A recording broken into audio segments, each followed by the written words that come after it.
Okay, so we have some questions on Newton's laws, on energy, and we have one question on power. Let's see how best we can cover them. If you have a question, find a way to interrupt me. Send me a WhatsApp, send me an email, anything.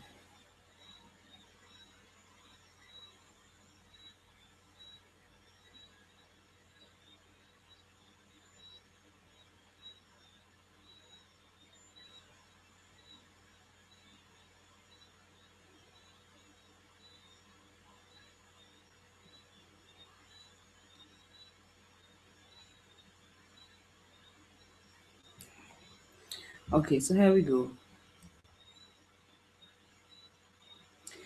And again, these are actually past paper type questions. So in this first question, right, a taxi reaches a traffic police officer while traveling at 30 meters per second on the highway. Forgive my error. Let me correct it one time. The officer immediately signals the taxi driver, which decelerates uniformly and comes to a complete stop in 5 seconds. Assume zero reaction time. Draw a velocity time graph to represent the motion of the taxi from the moment the officer signals to when the taxi comes to a stop.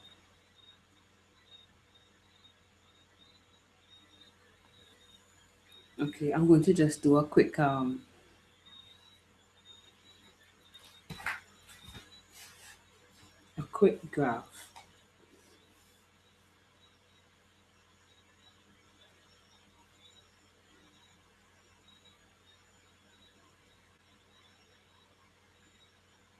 So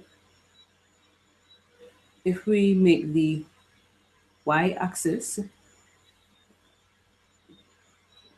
represent the velocity, I just put velocity in, it's in meters per second, and on the x-axis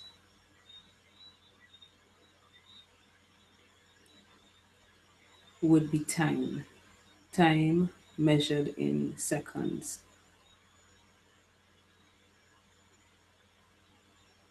Okay, we just want to sketch a graph of what this motion would look like. So the taxi reaches the traffic police while traveling at 30 meters per second. So at time zero, when it meets the police, the speed or the velocity is 30, right?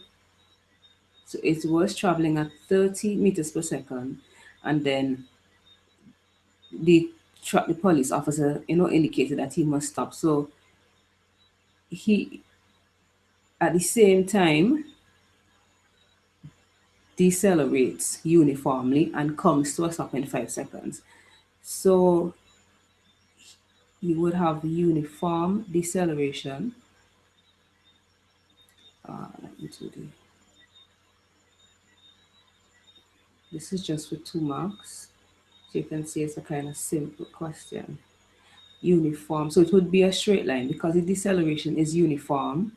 It would be a straight line. Because it is a deceleration, the slope of the graph would be negative as opposed to as opposed to being positive like that.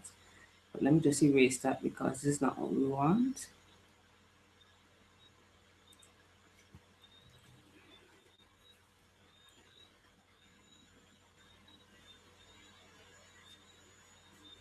And then we know that the time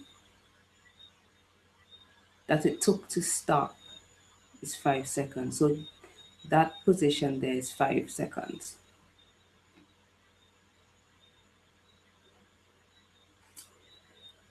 Okay, so determine the distance traveled by the taxi. I'm doing question 2 now. Determine the distance traveled by the taxi from the time the police signals to the time the taxi stops. Now, an easy way to do this, if you could remember that the area underneath a velocity time graph would give, do you remember? The area underneath the velocity time graph gives you the distance. So this area here basically gives the distance.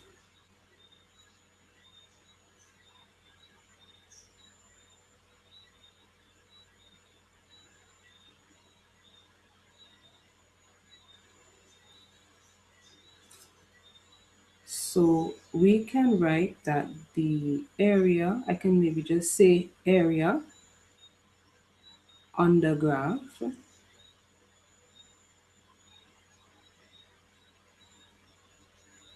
equals distance.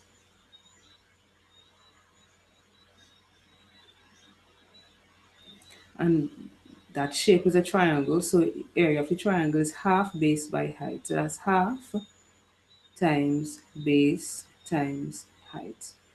That will be half times the base is 5 times the height is 30.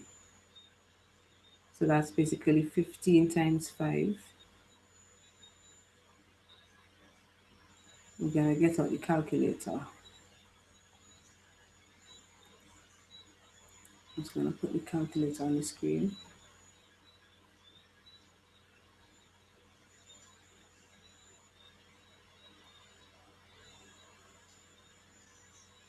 Fifteen times 5, 75.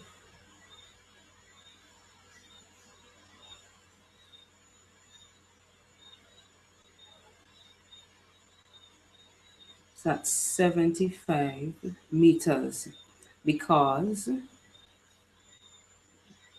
the speed was given in meters per second. Okay? Now, if the speed limit is 80 kilometers per hour, determine whether or not the driver should receive a speed ticket.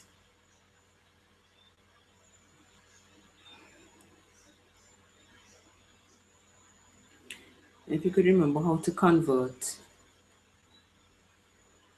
what we need to do basically is convert 30 meters per second to kilometers per hour and see what the value is. So, do you remember how to convert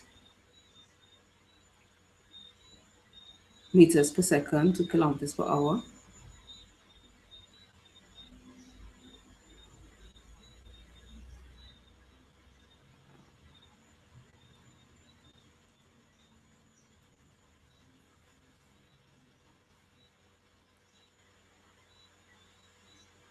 Okay, if you remember, we said basically what we want to go from. We want to go from kilometers. It's not writing properly for me tonight.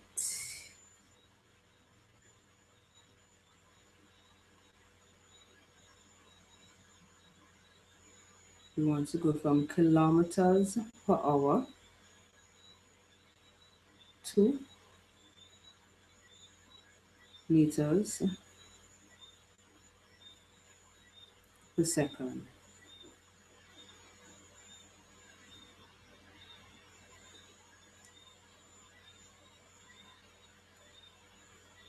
So to go from kilometers per hour, it would be kilometer is much bigger than the meter, so it would you need to multiply by 1,000.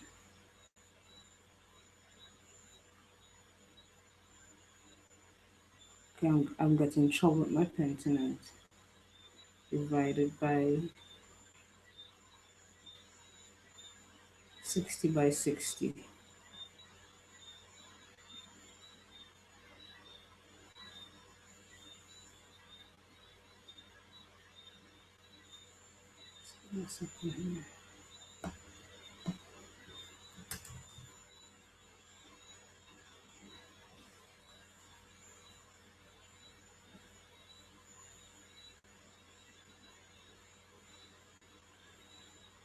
So that would be 30.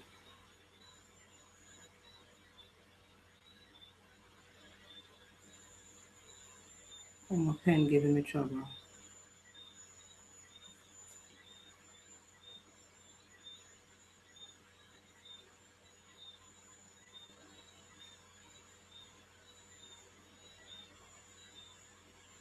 That will cancel. We cancel the zeros. Cancel the zeros.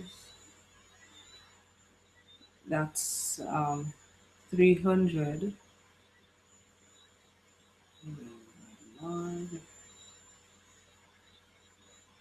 divided by 36.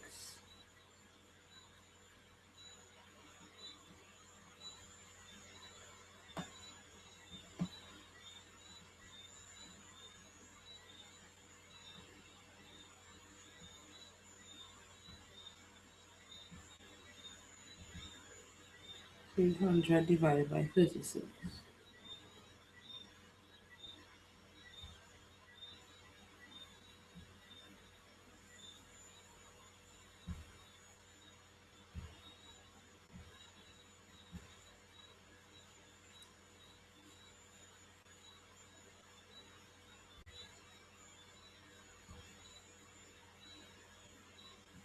So this turns out to be 8.3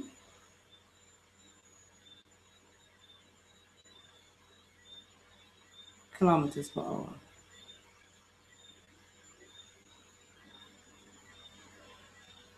Oh, my pen is like just crappy tonight. Okay, but I mean, obviously it's way below the speed limit, so he wouldn't receive a ticket.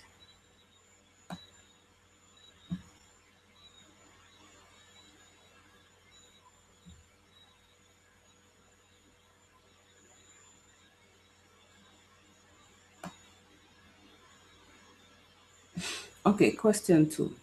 Do you have any questions concerning that one, though?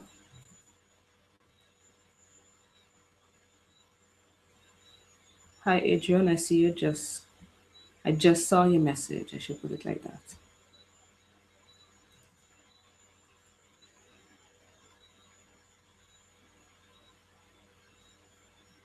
So everybody's okay with that first question.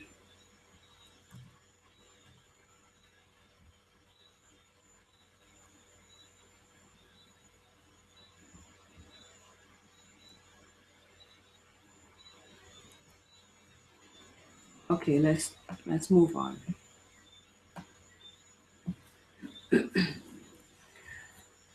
Okay, for this one, a taxi driver was taking his friends to a cricket match. Right, I have a table one, but the table isn't labeled. But obviously, the table below shows the vehicle's velocity for the first minute of the journey. Right, and we have a table. The first column is the velocity, and the second column is the time. First, I'm just going to read the three questions, right? Because all three are related. So we need to plot a graph of velocity versus time. That's for 7 marks. Notice how many marks you get for that question. And we need to, from the graph, calculate the slope and then say what quantity the slope represents. So I went ahead and I drew the graph, right? So this is what the graph looks like. And again, I want to point out some important things to remember about your graph. How you gain your 7 marks. Remember to give your title. Remember your title. This is how you're getting your 7 marks. Remember to give your title. Remember to label your axes. Label your axes with the quantity and the unit. So you have velocity and the unit meters per second. You need to use up more than 75% of your graph paper, right? You will get a mark for doing something like that.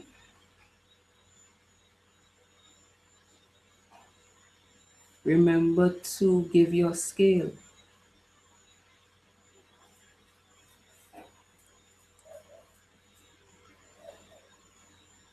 you need to plot accurate points. You'd probably get 2 points, 2 marks for plotting all of your points accurately. So, I mean, I guess they would probably vary the marks depending on how many points you have accurately. So if you plotted all the points accurately, you would get like 4 marks. But if you plotted like half inaccurately or something like that, you would get, less of the marks.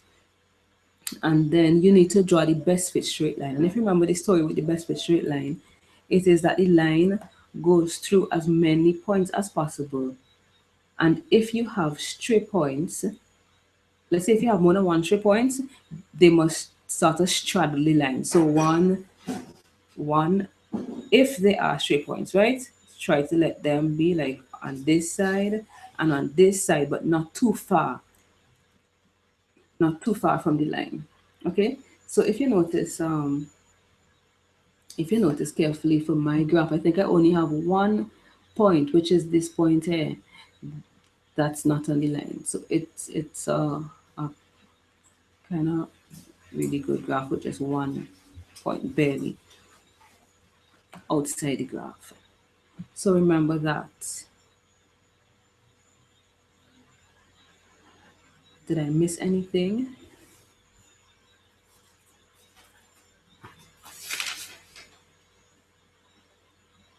Oh, remember when you're plotting the points to use an X with a circle. I mean, the best thing to do is to use an X with a circle.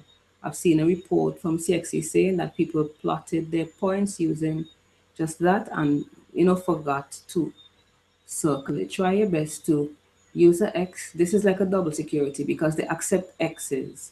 And then when you circle it, you just kind of be sure that they will accept the point.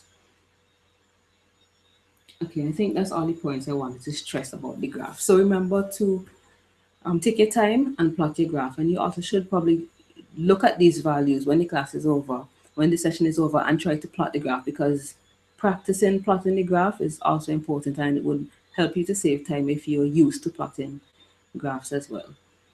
So remember the first thing we had to do was plot the graph. The second thing we had to do was find the slope. You were supposed to find the slope of the graph. Remember, when you're finding the slope of the graph, to pick 2 points that are far apart. I already picked 2 points for us to use tonight. And so all we're going to do is just go ahead and find the slope. If my pen would write properly, that is. Right. So remember slope, I think they told you to label the slope P. I'm just going to say P. P is equal to y2 minus y1 divided by x2 minus x1. Okay, so here we go with y2. Y2 is 73.5 minus y, no, sorry, I mean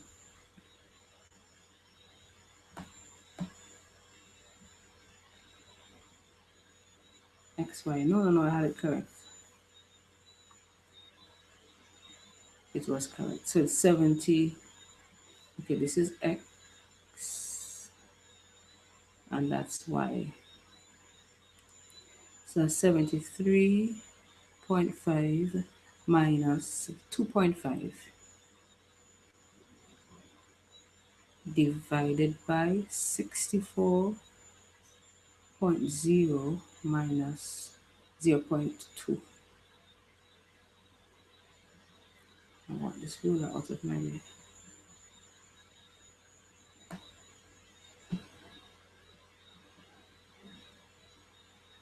So this will give me, this should be 0, that should be 1, that should be 71 divided by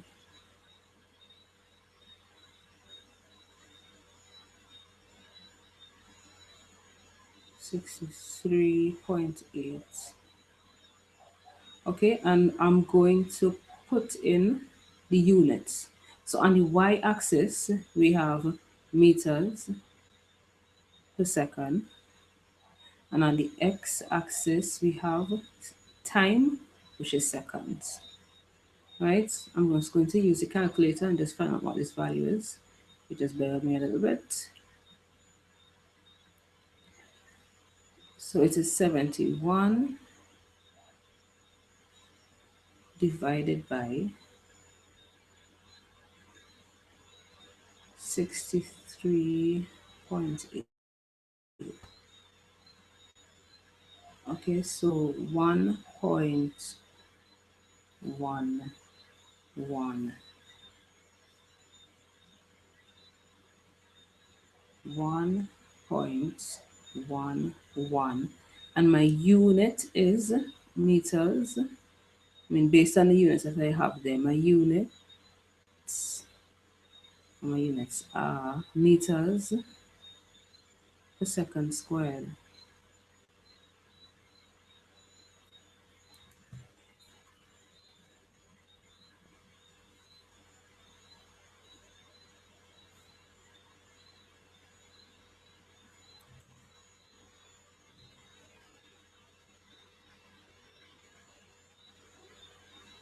I can't get this thing erased.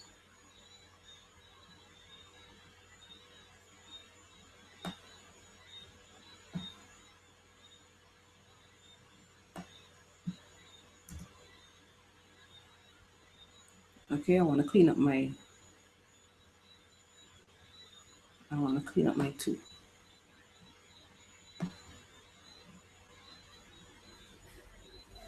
All right.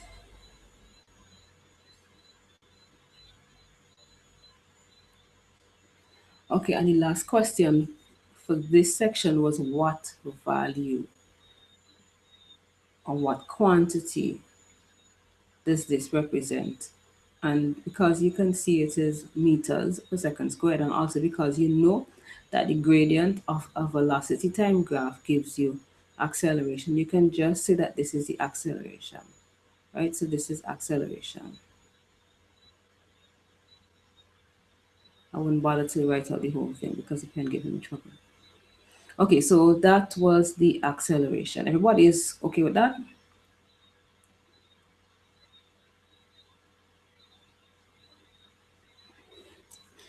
Okay, now the question continues on to say, right, that for the next minute, the vehicle's velocity was constant.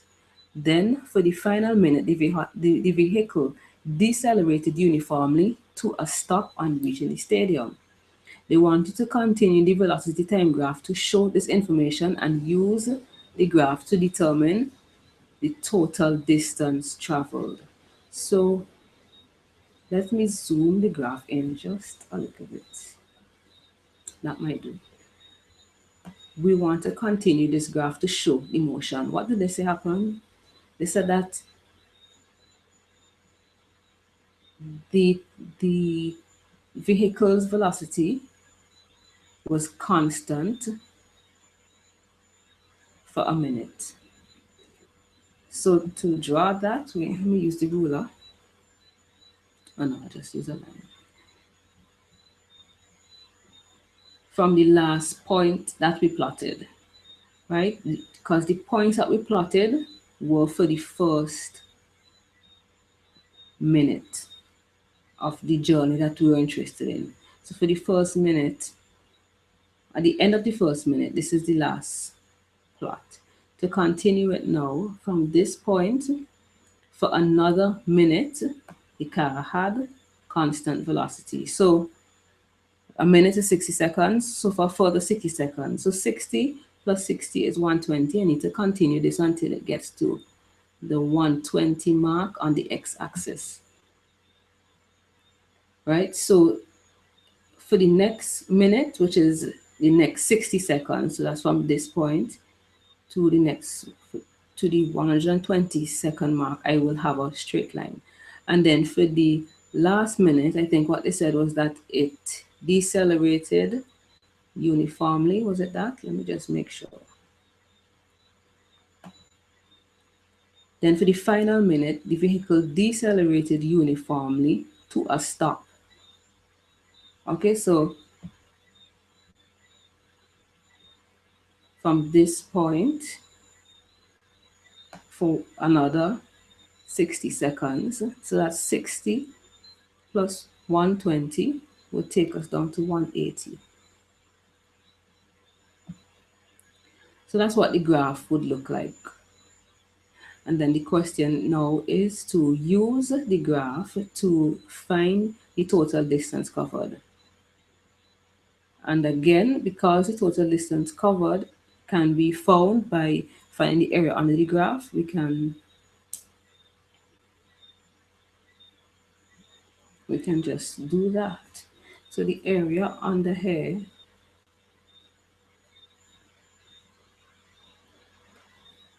area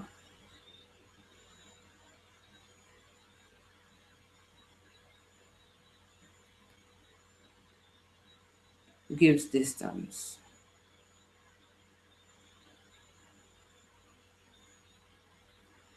The area of a trapezium, because this is a trapezium, right? The area for the trapezium is half the sum of the two parallel sides. Right, I'm just going to label them A. I'm going to label it B. Right, so it's half A plus B, excuse me, times the height. Now the height is just the distance from this point to that point. Let's join the height and be clear of what we're doing. This is what the height is, right? So that's H.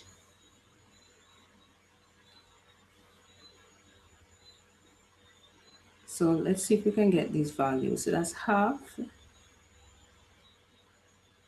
times A is actually 60 because we continued this for 60. 60 plus B is actually 180 because as the total time it took to come to a stop, so that's 180. And the height is the last point that was plotted, and this is actually 69, right? That you just get from the graph and what you plotted in the graph.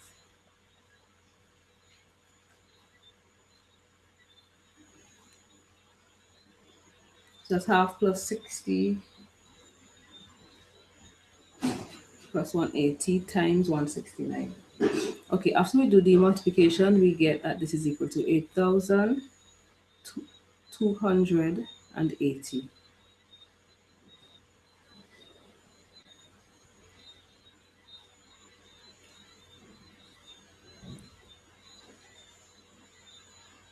So that's the total distance covered. And that's it.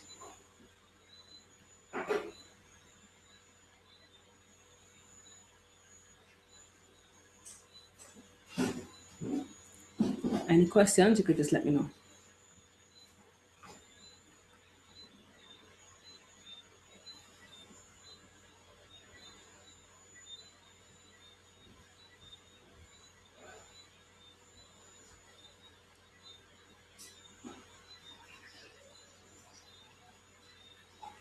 Okay, the next question says to calculate the average velocity of the taxi for the complete journey. If you remember that average velocity, I'm just going to use V, average velocity is equal to total distance over the total time. Total distance over total time.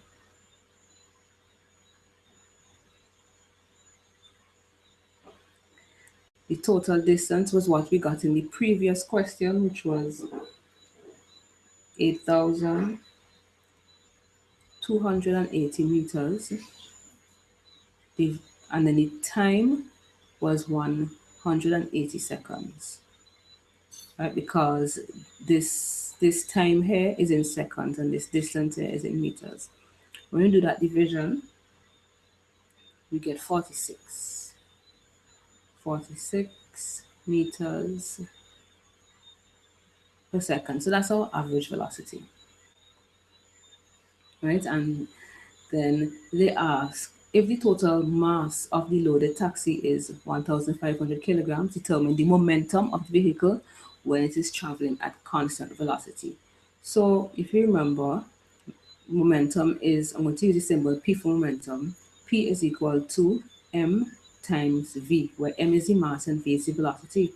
They want to know the momentum when the vehicle is traveling at constant velocity. This constant velocity is the portion on the graph that was flat. I'm going to go back just to show you, so you're sure. This point here is when it's traveling at constant velocity, and the the point on the graph, as I said before, is 69.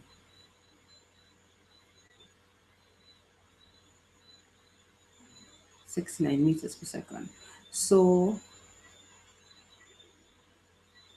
the momentum would just be 1,500 kilograms multiplied by 69 meters per second. Hey, look, the pen writing much better now. I think I know why. Okay, so when we multiply those two values, we get,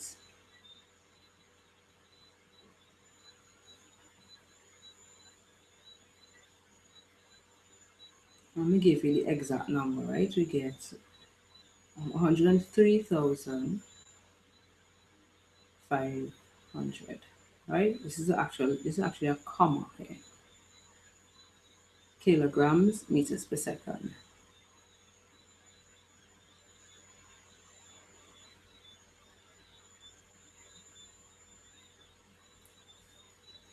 But we're not going to give our answer to four significant figures. It's a bit too much.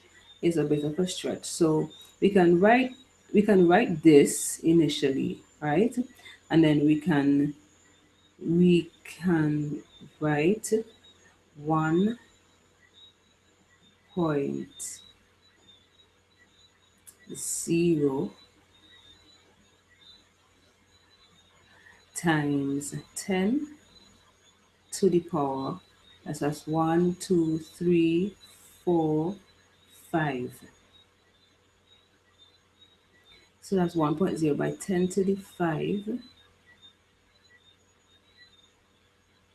kilograms meters per second, and that's correct to two significant figures.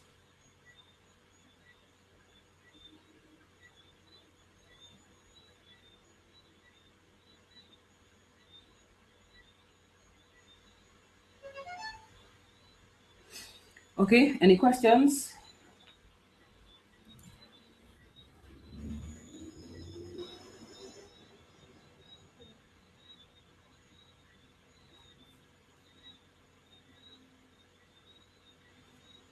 Adrian, I'm just seeing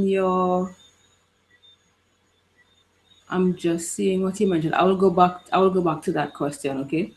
Where we had to convert the numbers to kilometers per hour. So thanks for that. I'll go back and check it.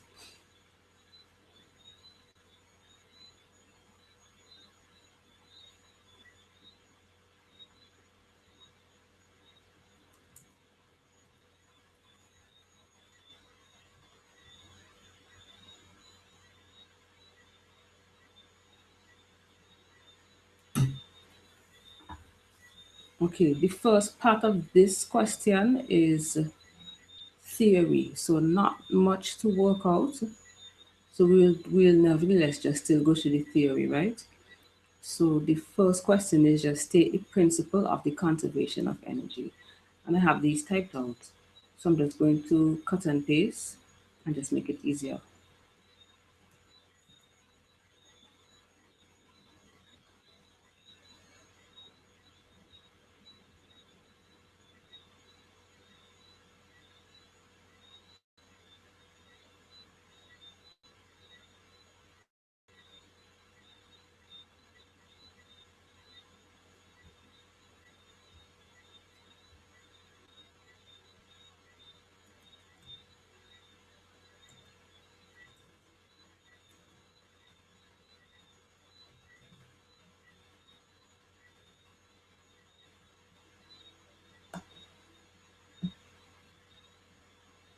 The principle of the conservation of energy.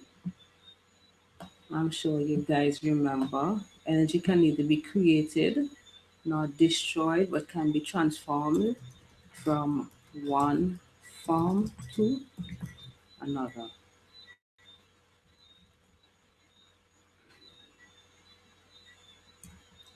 Just change the color of the text there just so that it stands out a bit.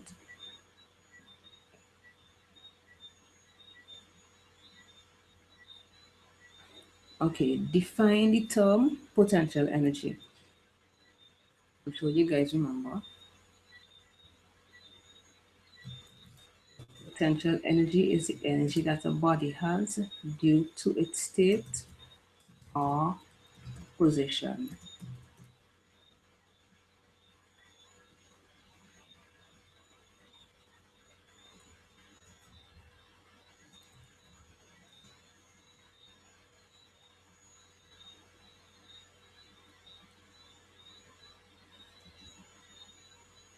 An example of a body possessing potential energy.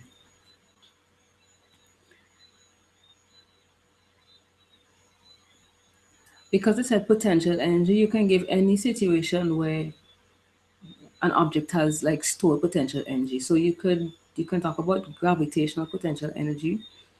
You can talk about springs that are compressed.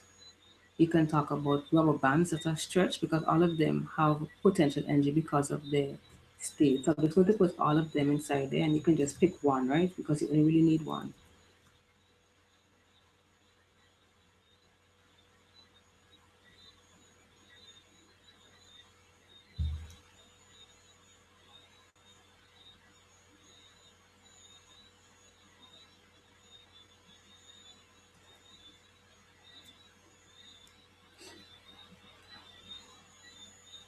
Kinetic energy.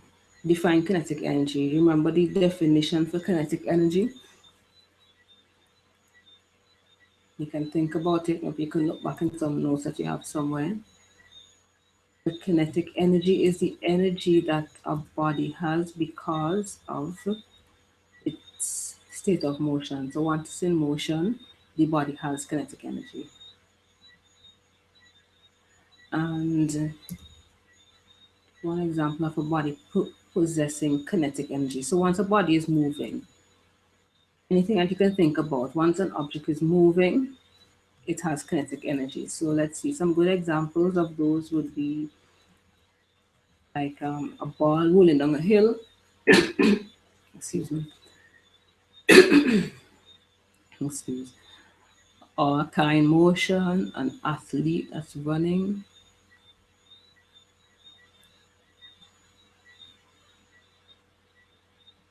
Any one of those would be examples.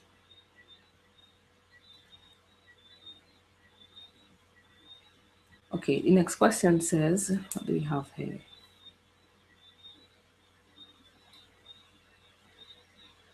At a football match between college teams, the referee ordered a free kick. The ball of mass 1.5 kilograms was placed at rest. The kick was about to be taken by an eager footballer. What is the potential energy of the ball just before the kick was taken? Well, because the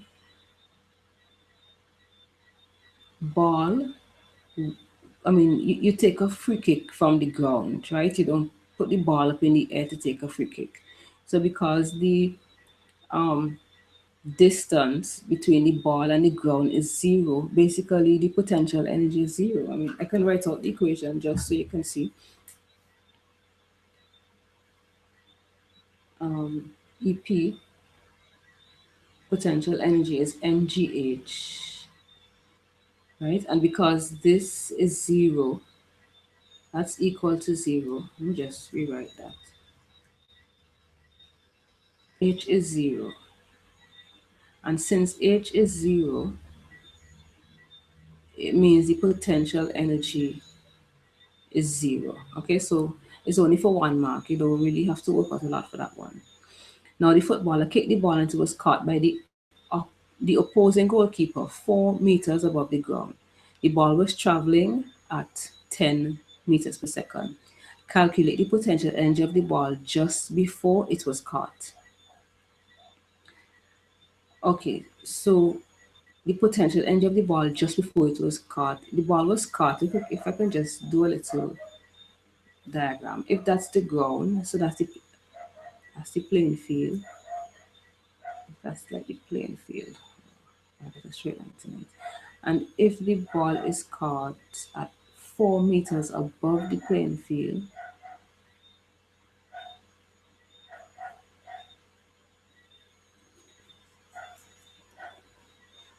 then we can use the same equation for potential energy. EP equal mgh, where h is actually the change in height. So the mass of the ball is, they said it was 1.5, so that's 1.5 kilograms multiplied by g is 10 meters per second squared, 10 meters per second squared times the height is 4.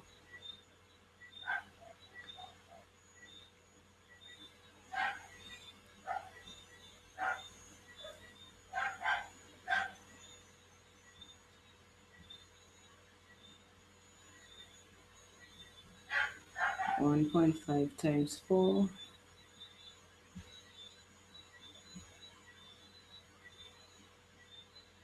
multiplied by 10.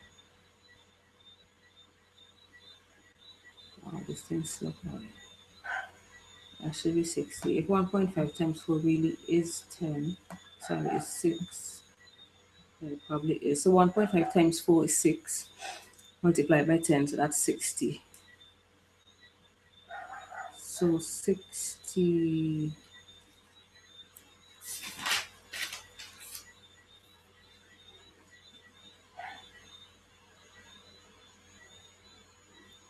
joules.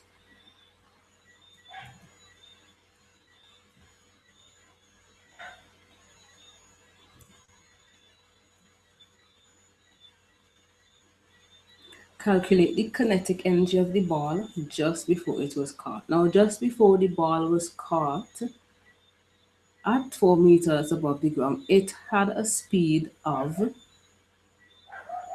what did it say? It had a speed of 10 meters per second. So it was traveling at this speed just before it was caught. So to calculate the kinetic energy, we just use the equation for the kinetic energy, which is half mv squared. So that's half times 1.5,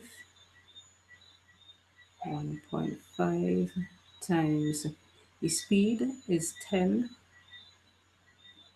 squared.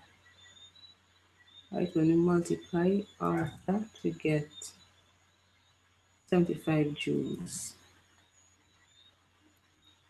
So that the kinetic energy it has just before it was caught is 75 joules. Now, after the ball was caught, what was the kinetic energy converted into?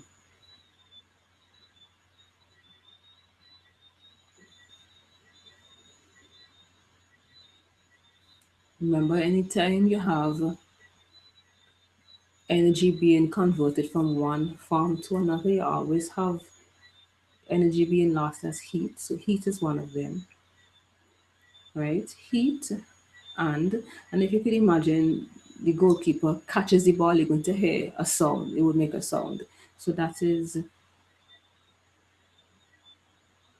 sound energy. So I'll just say heat and sound for 2 marks. If you can think of others, you can let me know.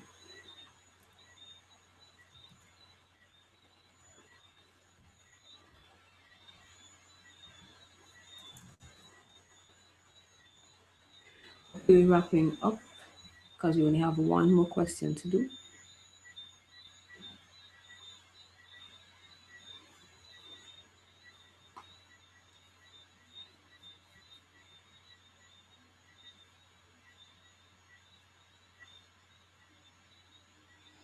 Okay, so the 3 week long cycling race, the Tour de France, is said to be one of the most grueling sporting events in the world. If a cyclist of mass 70 kilograms uses a bicycle of mass 7 kilograms. How much work must a cyclist do against gravity in order to ascend to 2,100 meters from sea level? So if I were to just like say draw the sea level and maybe like draw a mountain or something. So I mean the cyclist, I can't really draw a bike or whatever, but I mean the cyclist is going up the mountain. That more look like a those four wheelers. It's not really it don't look like a bicycle, but I mean you get the idea. So the height of the mountain is 2,100 meters. The the cyclist has a mass of 70 kilograms. And the cycle itself, the bicycle, right? The bicycle has a mass of 7 kilograms. And both of them are going up the mountain. So we need to combine the mass. So when we are finding the potential energy,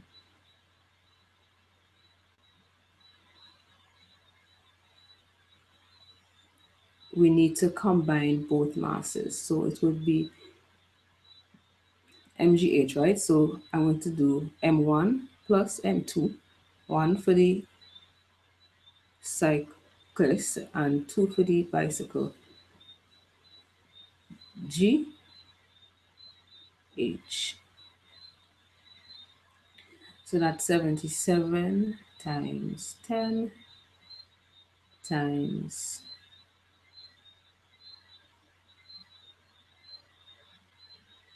2,100. 2,100.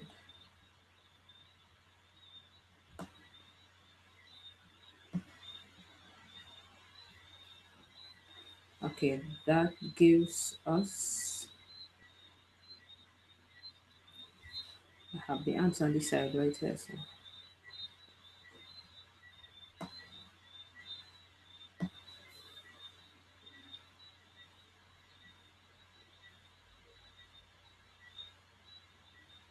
it's actually 1 million. Now we can write this more decent than this. 1617123.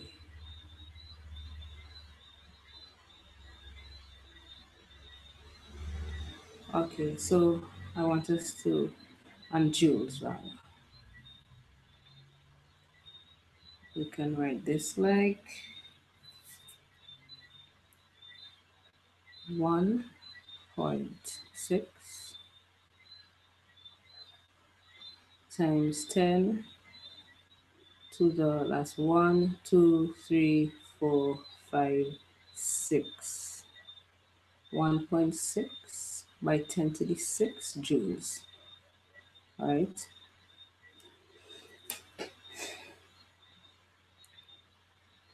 So that is the energy, the potential energy. Remember, I said work and potential energy is one of the same. So the work that is done here is the work against what the work against potential energy. Sorry, the work against gravity. Sorry, is potential energy.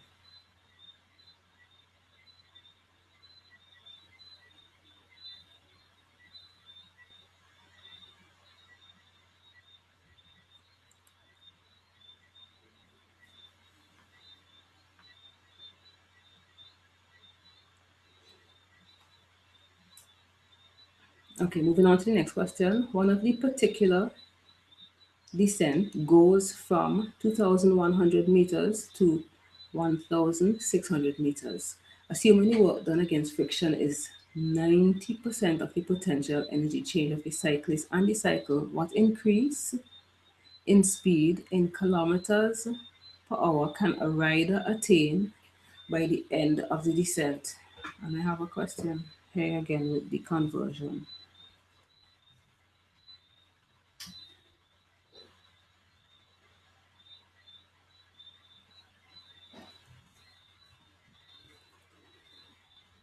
Okay, let's see if we can. It might look a little difficult, but actually, when you break it down, you'd see that it's not so bad. So let me just draw the mountain again. So this same cyclist is sort of like going down the mountain. So they say in one particular descent, sorry, one particular descent goes from 2100. So let's say this point is 2100 up here to let's make this point here 1600 meters. Right, so this is meters. Assuming that the work done against friction is 90% of the potential energy change of the cyclist and the cycle. What is the potential energy change of the cyclist and the cycle? What we are interested in this case here is the change in height. We're interested in the change in the height of the mountain. So the height that we're interested in right now is the difference between 2100 and 1600. So that's 500 meters. So the potential energy change in going from this point to this point is, we use the same equation for potential energy. EP equal mgh, where m is the mass of the cycle and the cyclist. So that's 77 kilograms times g, we're using g as 10 meters per second, multiplied by the height. The height that we're interested in is 500 meters, right? So when we do that multiplication, what we end up with is 38,500 joules. 38,500 joules. So that's the change in the potential energy.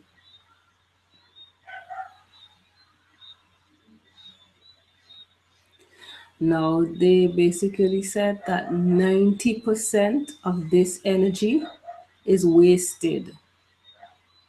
90% of this energy here is wasted due to friction.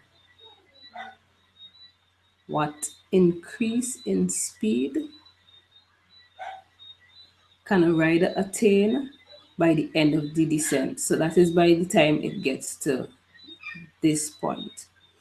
Now, if no, let's say, if no energy was wasted due to friction, all of the potential energy would go towards the kinetic energy, will be converted into kinetic energy and will be responsible for the rider's speed. But because they said 90% is wasted, only 10% of this energy here, 10% of the potential energy is converted to kinetic energy. Okay, so I think I have run out of space if I do something like this. So therefore, the kinetic energy, let's start with the equation for kinetic energy. Kinetic energy is half mv squared, right? And we know that this value, according to what the data for the question is saying, is equal to 10% of 38,500. So that, let me just write, that is equal to 10% of 38,500.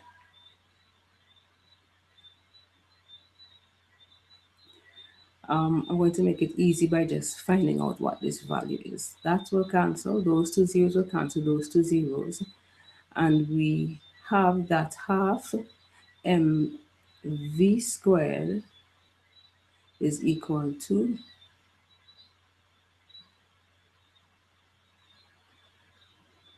3,850. One, two, just add on one zero.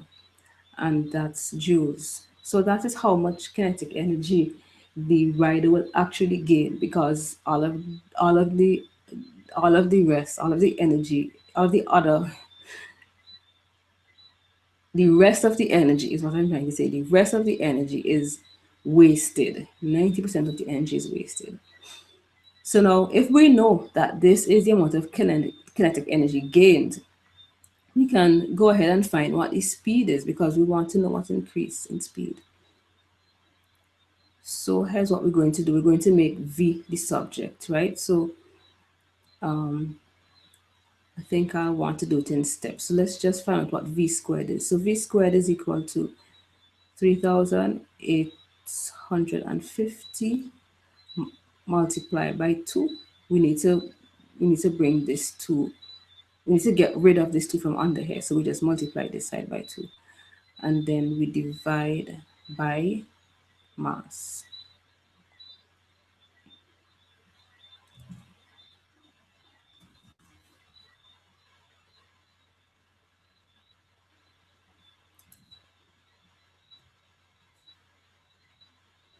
Instead of using m, let me just use what the value of the mass is.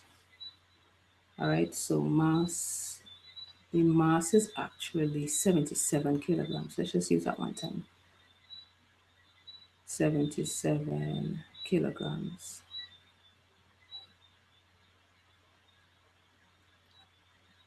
So I think, well, let's see what we end up with when we do this division is, let's see.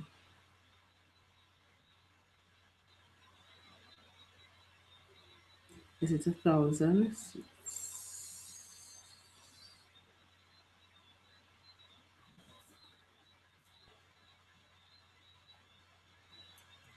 Let me just verify this, okay? Let me just verify that that's 1,000.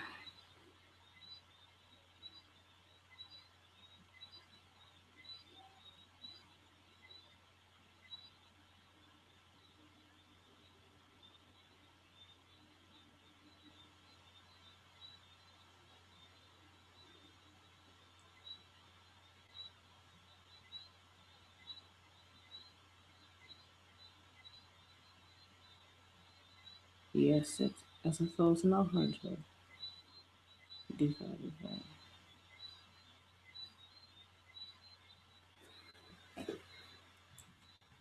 Not right.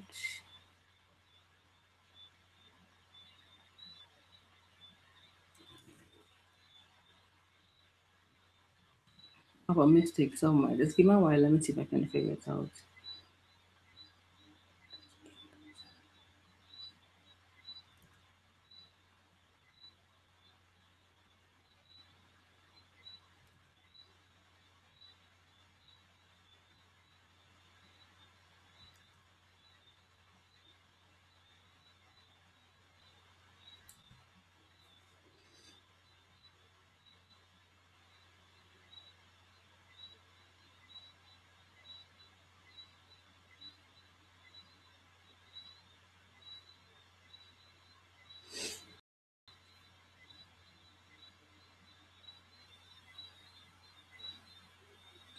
I've made a mistake in the math somewhere and I'm not seeing it.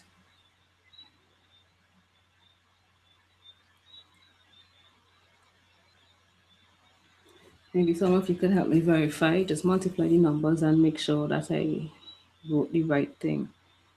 77 times 10 times 500.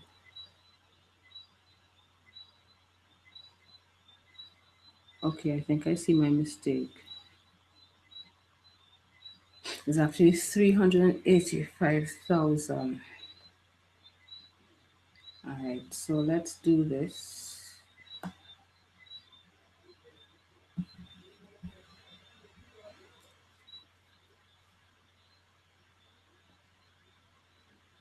It's actually 385,000. So when we get over here,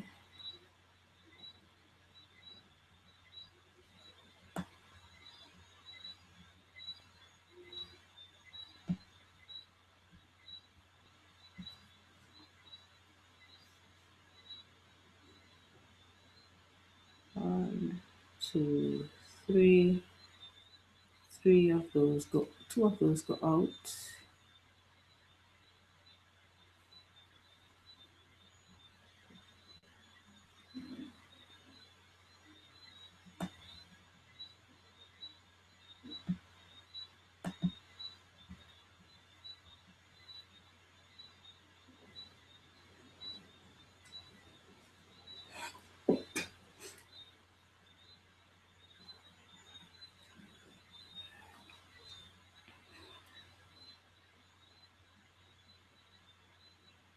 Okay, we're looking better.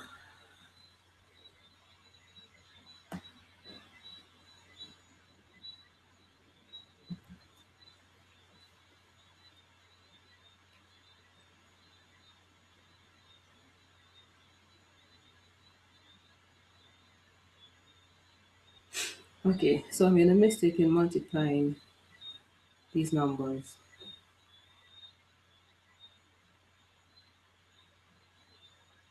I hope that's correct now. So the total potential energy is 385,000. And then if the kinetic energy is only 10%, right? The kinetic energy is only 10%, so it's 10% of 385,000, and that will give us 38,500. And 38,500 is equal to half mv squared because that's how we determine kinetic energy. And then we went on to rearrange to make v squared the subject. So that's 38,500 multiplied by 2 divided by 77. I think this now will give us 1,000.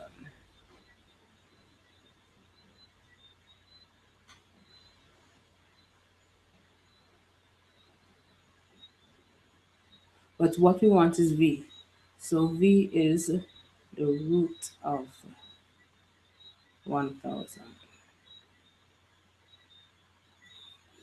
Right? And that is 32 meters per second.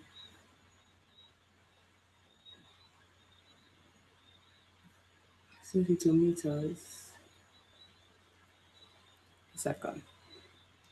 What we actually want is in kilometers per hour because that's what we're interested in.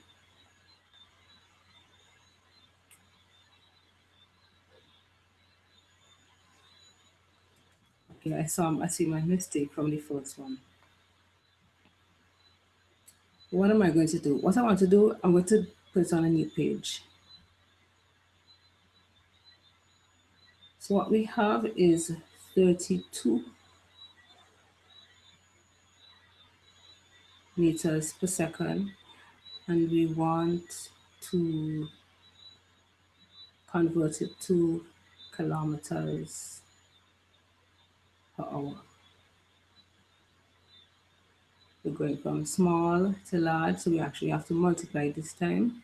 So we multiply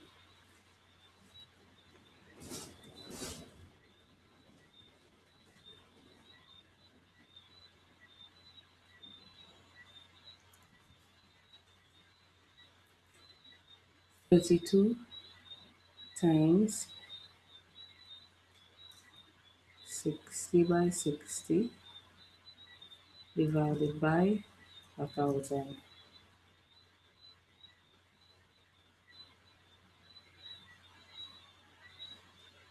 This gives us 115 kilometers per hour.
Okay, let's the last question. We're on the last question. Shucks, and I've run out of time.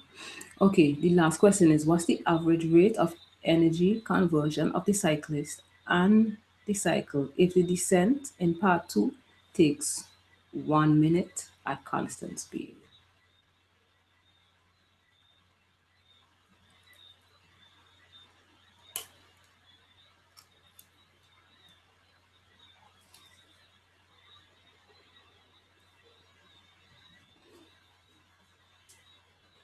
Average rate of conversion or average rate of energy conversion. Do you remember what that sounds like?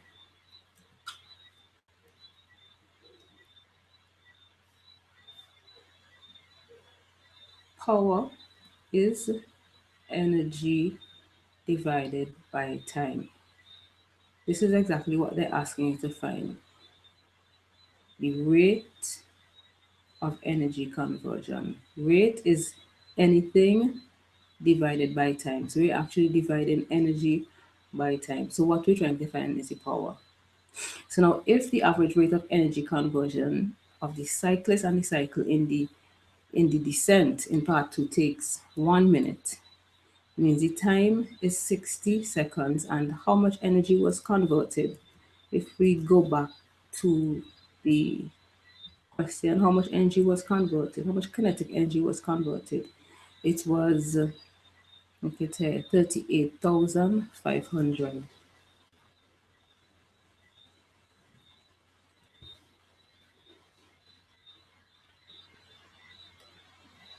So 38,500 joules in 60 seconds.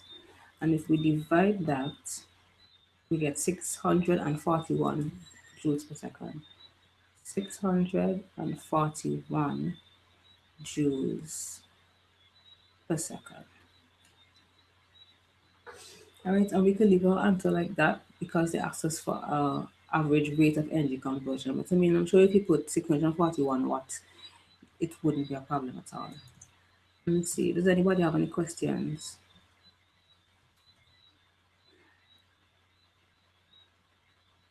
I need to go back and correct the first question. I'm going to create a new page. So what did we have to do for this one? We had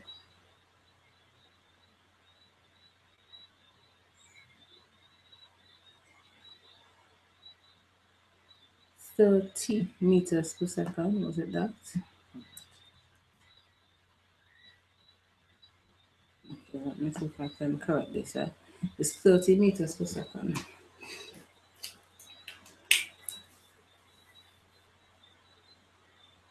And we converting it to kilometers per hour. So we have to do the same thing. It's 30 meters per second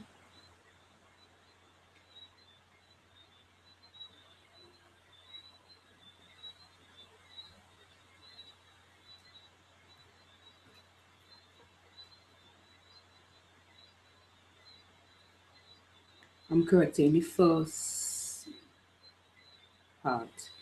So we were converting 30 meters per second to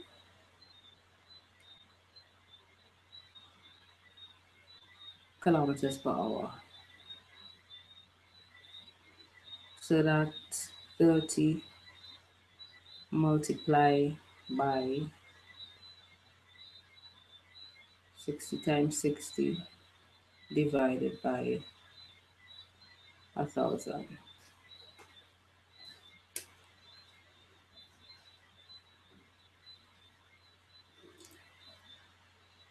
Do it on the calculator. 30 times 60 times 60 equal that divided by 1,000.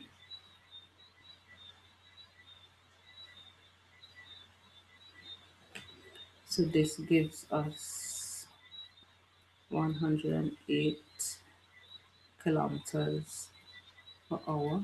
Thank Adrian for this, because I didn't pick it up. And therefore, the the question was really if if the taxi driver will get a ticket, right? And because his speed limit was 80 kilometers per hour, actually he's well over the speed limit, so he will definitely get a ticket. So I'm going to just erase this.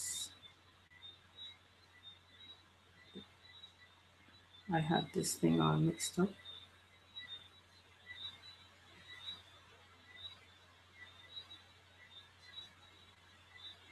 I'm just going to erase all of this.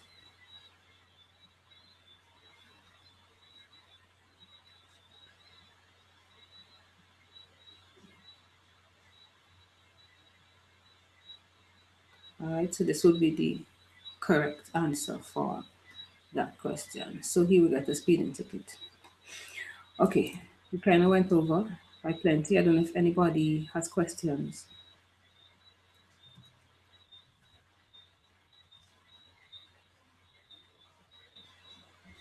If not, that will be all for tonight. Thank you guys for coming and for bearing with me. I'm wishing you a happy, a very Merry Christmas. Enjoy yourself. Take some time and rest, and come back in January just ready to, work hard, because we will only have just a few months before exams. So that's all. Thank you guys and good night.